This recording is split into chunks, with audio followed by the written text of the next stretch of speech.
Hyunsu rented a new apartment planning to end his life there, but before he could even get started, a lawnmower blade from a nearby security guard's machine malfunctioned and flew straight at him, nearly killing him by accident. The guard rushed over, explaining it wasn't even his job. Turns out, his boss had been overworking him, piling on multiple roles until accidents were basically inevitable. When the guard found out Hyunsu was a new tenant, he didn't even bother to apologize. Back at the apartment, Hyunsu headed up to the rooftop, but just as he was about to end it all, a distant sound caught his attention. It was a girl Unyu dancing alone on the rooftop. Her movements were mesmerizing. For a moment, Hyunsu forgot what he'd come out there to do, and she noticed him too standing on the edge. Without missing a beat, Unyu told him flatly, "If you're gonna die, don't do it here. Don't make it someone else's problem." Just like that, Hyunsu's first suicide attempt failed. Back at the apartment entrance, the security guard was now standing right in front of Hyunsu's door. When he saw Hyunsu approaching, he said Hyunsu needed to fill out a tenant registration form. But one thing was clear, the guard had had a nosebleed earlier. Just minutes earlier, around the time Hyunsu had been on the rooftop, his boss had scolded him again for sleeping on the job, saying the residents were starting to complain. As punishment, the boss ordered him to drag his mattress out of the security room. Right after that, a middle-aged female tenant walked up and handed him a package of yellow croaker fish, something she didn't like to eat. The guard thought she was being kind, until he opened it and was hit with the stench. The fish had gone bad. It was in that moment his body started reacting, his nose started bleeding and wouldn't stop. As for the tenant registration form, Hyunsu ignored it. 아까는 미안했어. 이거.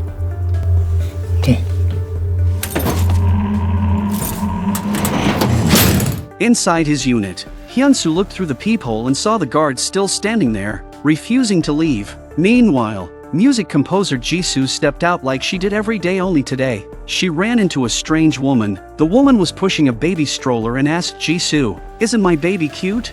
But when Jisoo looked down, there was no baby inside. 안녕. 예쁘죠?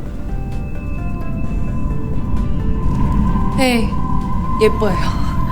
Not knowing how to respond, she just froze until young Jae-hyun, a devout Catholic living in the building, walked up beside her. He quietly explained that the woman's child had died in a car accident, and she hadn't been the same since. After that, Jisoo and Jae-hyun exchanged names for the first time. Just as Jae-hyun stepped out of the elevator, he unexpectedly ran into a man with a face full of scars. The man's name was Bayan Sangwook, a hitman from the criminal underworld. Inside Sangwook's apartment, there wasn't just him, there was also a man tied to a chair. The man kept asking, terrified, "What did I do wrong? Why are you doing this?"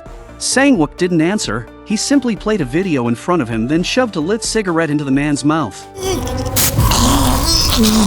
After his failed suicide attempt, Hyunsu threw himself into gaming like a madman. He decided he'd try ending it all again just at a later time, but while he was gaming, one of his online friends typed something strange, something about sudden nosebleeds. Hyunsu found it odd, but brushed it off. Later, when he walked out the door, he saw the instant noodles he had bought scattered all over the floor. As he bent down to check, a bloody hand suddenly reached out from nearby, scaring him half to death. He scrambled back into the apartment in a panic. Then, the doorbell rang. A woman's voice called out from the other side, asking for help. Hyunsu cautiously approached and checked the video intercom. A woman was standing there, pleading with him to open the door. Hyunsu said he could call the police for her, but remembering the bloody hand from earlier, he asked her to show her left hand. The moment he said that, the woman snapped. She went completely feral, her face twisting and mutating right before his eyes. Fortunately, a noise from upstairs distracted her and drew her attention away. Hyunsu,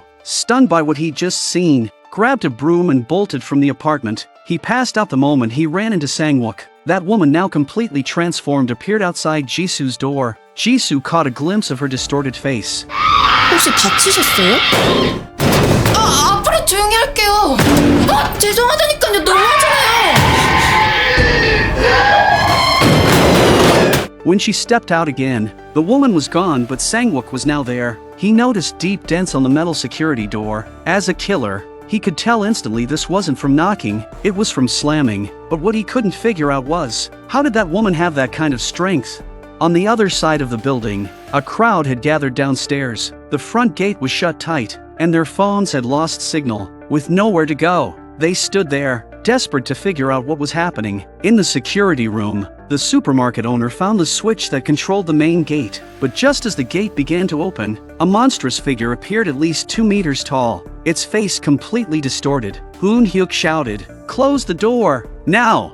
But it was too late. The creature had already forced its way in. Within seconds, a man was killed, his body drained completely of blood. Thinking fast, Hoon Hyuk grabbed a fire extinguisher and slowly pushed the monster back. He was just about to drive it out the door when the extinguisher ran out. Suddenly, Seo Kyung, a firefighter, appeared out of nowhere, tackling the creature and rolling outside with it. But on her way back, the monster pierced her ankle with its claw. Hoon Hyuk rushed forward, using his own body to keep the gate open. Just in time, Lee Kyung made it back through the gate as it slammed shut behind her.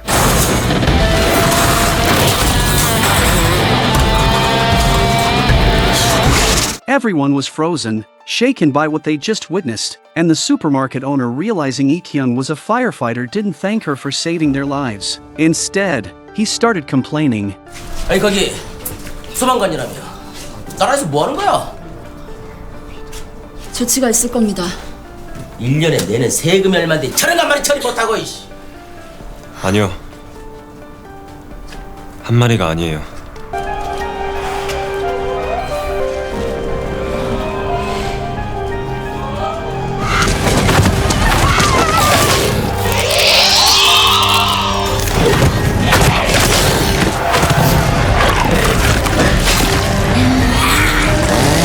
On the other side, Hyunsu stood by the window and witnessed what looked like the end of the world, but in the very next moment, his own nose began to bleed uncontrollably. He collapsed. Jisoo found him and dragged him to safety. At that moment, Hyunsu's body temperature had dropped unnaturally low, but Jisoo didn't seem alarmed. After all, no one really knew how these monsters were being created. Instead of staying with Hyunsu, Jisoo chose to leave the room alone. As she turned a corner in the stairwell, she saw a man facing the wall, muttering to himself, "Why are they blaming me for everything?"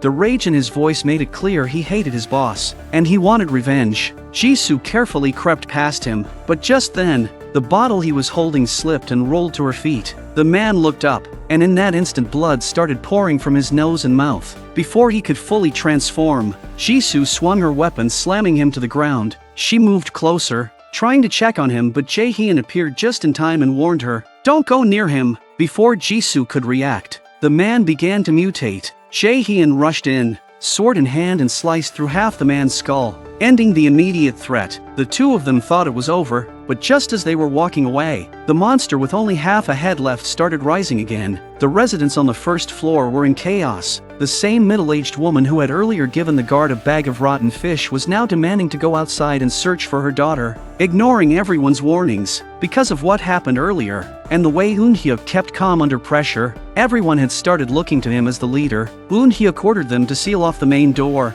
The woman begged him, again and again, to let her out, but Hoon Hyuk refused. With monsters possibly lurking around any corner, even one misstep could get them all killed. The woman tried to force her way out. Just then, everyone's phones buzzed simultaneously. A government emergency alert lit up every screen in the room. At that moment, a chilling silence fell over the crowd. A creeping sense of dread began to take over. The alert warned them, anyone experiencing nosebleeds, fainting, or violent behavior must be isolated immediately. If there was any calm before that message, it vanished instantly. Everyone began panicking, shouting, accusing, demanding answers. Most of them wanted one thing, to get out and find the nearest shelter, but the exits to the outside world had already been locked down. One of the curly-haired young men suggested taking shelter upstairs. That sparked a disagreement. Two factions quickly formed and neither side was backing down. In the middle of all the arguing, a strange noise came from beyond the sealed gate. Then, the gate opened and Sang-wook walked out, calm as ever, but his shoulder was bleeding and people noticed. Byanael stepped forward, took one look, and shouted, "He's been bitten." And he wasn't wrong. Just minutes ago, Sang-wook had run into Eun-yu in the hallway. She had collapsed. While he was helping her, he didn't notice the female zombie behind him until it was too late. Sang-wook didn't explain, he didn't say a word, but then zap, the supermarket owner shot him with a stun gun. Sang-wook collapsed. Just then, Hyanu walked in through the main entrance. She glanced at Sang-wook lying on the floor, but she didn't say a word. 8 hours later, Hyunsu was online, searching for any information about the mutations. One post from a mysterious user claimed it wasn't a disease at all but a curse. He even admitted that he himself had already been infected, and if you started showing symptoms, he said, "There's one thing you need to know, you must take your own life. But if you're determined to live until the end, there's something else you need to understand." Before he could scroll further, the page suddenly went blank. Internet connection lost. Since the outbreak began, Hyunsu hadn't eaten a single bite. Remembering the cup noodles outside, he walked toward the door, but the moment he opened it, he came face to face with the monster whose head had been half sliced by Jae-hyun. With no eyes left, it hunted purely by sound, tracking every little noise. Hyunsu froze, hand over his mouth to stop himself from breathing too loud. Just as he reached for a broom nearby, Hoon Hyuk's voice came through the intercom.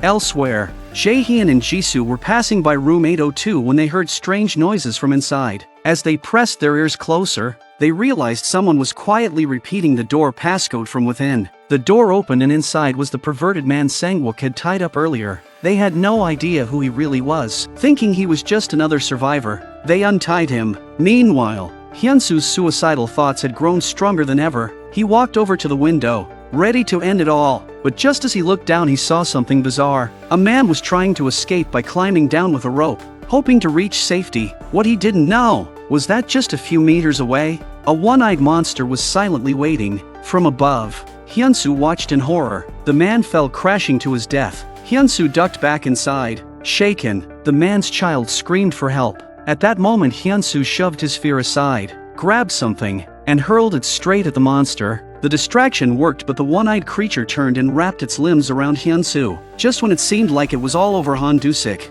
the man in room 1408, fired a homemade sniper rifle and took the monster down. Hyunsu had survived. Dusik first used written notes to explain the creature's weak points. Then, he told Hyunsu to come to room 1408. He gave him one more piece of advice: always keep your phone on call mode. When the monsters get close, the signal interference will make a sound. Hyunsu took a deep breath, bracing himself, and began the trek to room 1408. Meanwhile, Sang-wook managed to escape. Earlier, the supermarket owner had knocked him out with a stun gun and tied him up. He planned to kill Sang-wook before he could turn into a monster, but Sang-wook had already regained consciousness. He was a trained killer, fast and precise. Before the store owner could react, Sang-wook struck first, knocking him out cold. After a few close calls, Hyunsu finally reached room 1408. He wanted to ask how they could work together to save the child, but the moment he saw Dusik's legs, he realized this mission was going to be a solo job. Dusik, unable to move himself, upgraded Hyunsu's weapon so he could defend himself better. On the way to the little girl's room, Hyunsu ran into the half-headed monster again. Using a stun attack, he bought himself a few seconds to run, but no matter how far he went, the monster kept finding him.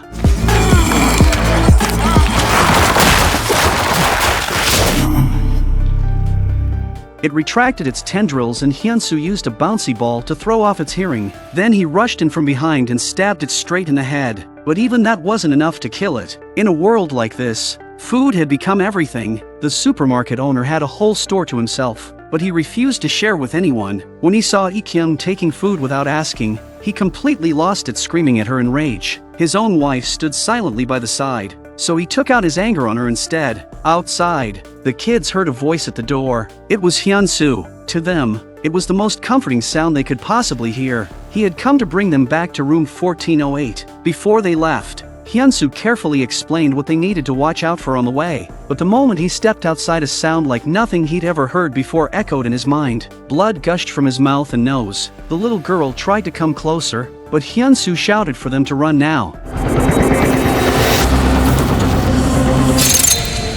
너 때문이야.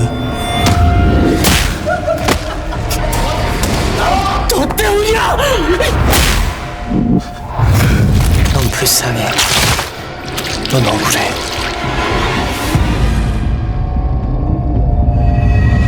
죽어버려. As the screen darkened, the darker version of Hyunsu began to emerge, and with him came memories he thought he had buried long ago. Hyunsu used to be cheerful and outgoing, but after being bullied by his classmates, everything about him changed. He started locking himself in his room, spending all his time gaming. His father was furious about it. That argument led to a car accident that killed everyone in the family except Hyunsu. When Hyunsu woke up in the hospital, he thought the whole apocalypse had been just a bad dream, but later that night, when he walked out onto the street, he saw something terrifying. One by one, the people around him started disappearing into thin air. Then his dark self appeared before him. 난 네가 증오하고 싫어하는 사람들을 모조리 사라져버리게 할 수 있어. 이것보다 더한 것도 해줄 수 있어. 난 너야. 넌 그냥 받아들이면 돼. 형아, 왜 그래?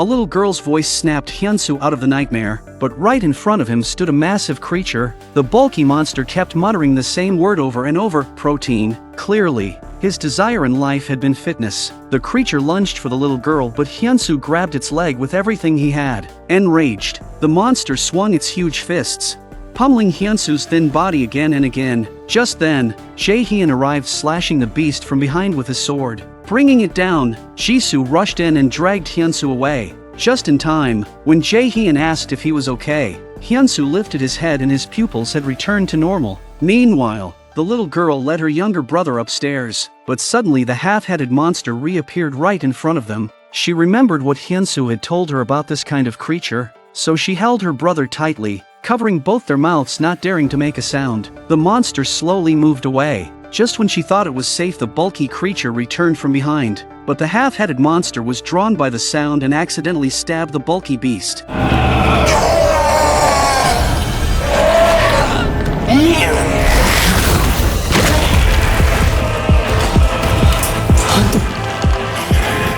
Facing monsters like this, the little girl showed a level of calm far beyond her years. She knocked on door after door, but no one answered. After the half-headed monster was taken out, the bodybuilder beast came back. Just as the muscle-bound monster was about to reach the little girl, the mother who had lost her child appeared. Pushing a baby stroller, her desire was her child, and she wouldn't let anyone hurt them. Lying on the ground, dazed, the woman saw a vision: her child standing before her, but the monster crushed the stroller beneath its foot without mercy. In that instant, the woman snapped back to reality.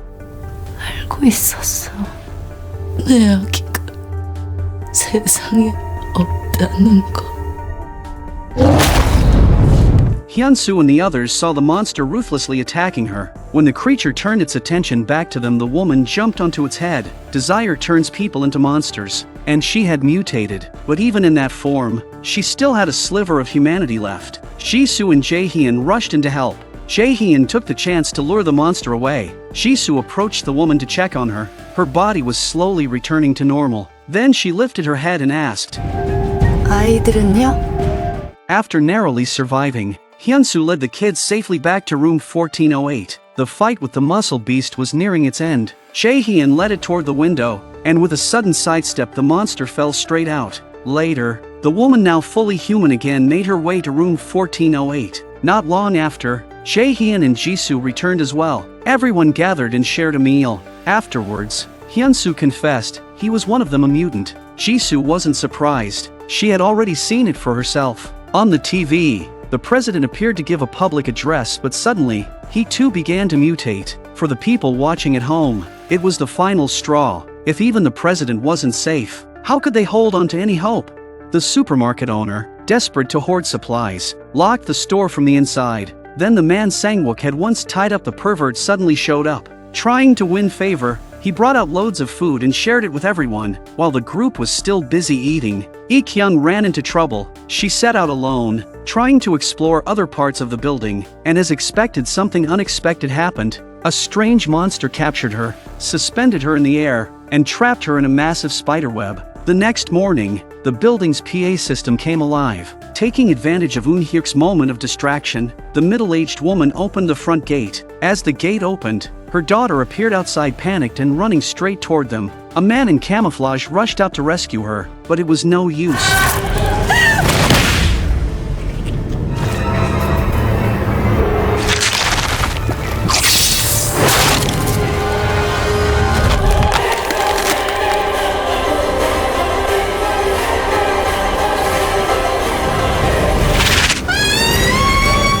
was killed by a monster, and the daughter died just meters from safety. The mother watched both deaths unfold in front of her and broke down in grief.